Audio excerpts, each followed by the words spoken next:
பராபவ ஆண்டு ரிஷபராசி நண்பர்களுக்கு ரொம்ப ஜோரா இருக்குன்னு சொல்லலாம். சந்தோஷமா இருப்பீங்க. ஃபர்ஸ்ட் விஷயம் சந்தோஷத்துக்கு பிரச்சனை கிடையாது. குடும்பத்துல ஆரோக்கியங்கள் நிறைய பாதிச்சிருக்கும். லாஸ்ட் ஒரு 1.5 வருஷமா பார்த்தீங்கன்னா, உங்க அண்ணனுக்கு உடம்பு சரியில்ல, தம்பிக்கு உடம்பு சரியில்ல, இல்ல உங்க வீட்ல குடும்ப உறுப்பினர்கள் பசங்களுக்கு உடம்பு சரியில்ல, ஏதாவது ஒரு செலவு இந்த மாதிரி இருந்துகிட்டே இருக்கும். ஏன்னா பொதுவா 2ஆம் இடத்துல குரு உட்கார்ந்துருக்கிற வரைக்கும் வரக்கூடிய ஜூன் மாதம் வரைக்கும் யாரோ ஒருத்தருக்கு வீட்டில் குடும்ப உறுப்பினர்களுக்கு செலவுகள் வந்துட்டே தான் இருக்கும். நம்ம கண்ட்ரோலே பண்ண முடியாது.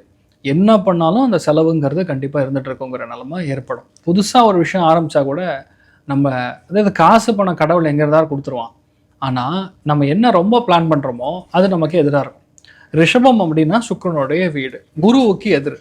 அதான் குருங்கிறது தேவாதிபதி, சுக்கிரனுங்கிறது அசுராதிபதி. இப்போது நீங்கள் ஒரு பார்ட்டிக்கு தலைவர், நான் ஒரு பார்ட்டிக்கு தலைவர். உங்கள் வீட்டில் நான் உட்கார முடியாது, புரியுதா? அந்த மாதிரி குரு இப்போ 3ஆம் இடத்துக்கு போகிறது மறைவு ஸ்தானத்துக்கு வரும். 3ஆம் இடம் அப்படிங்கிறது மறைவு ஸ்தானமாக எடுத்துப்போம். அந்த மறைவு ஸ்தானத்தை குரு போய் உச்சமடையும் போது யாருக்கு மிக அதிகமான நல்ல விஷயங்கள் நடக்கும்னா ரிஷபத்துக்கு தான் அதிகமான நல்ல விஷயங்கள் நடக்கும்.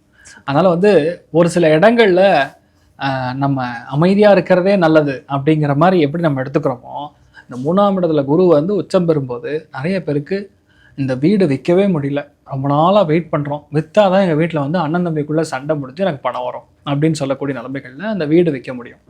நிறைய பேருக்கு நிலம் வச்சுருப்பாங்க, அது நிலமத்தை அப்படியே நம்ம விற்றுட்டு வேற ஒரு வீடாக இன்வெஸ்ட் பண்ணலாம் அப்படிங்கிற நிலைமைகளில் அது விற்க முடியாமல் கஷ்டப்பட்டுருப்பாங்க. அது ஈஸியாக விற்று முடிச்சிடலாம்.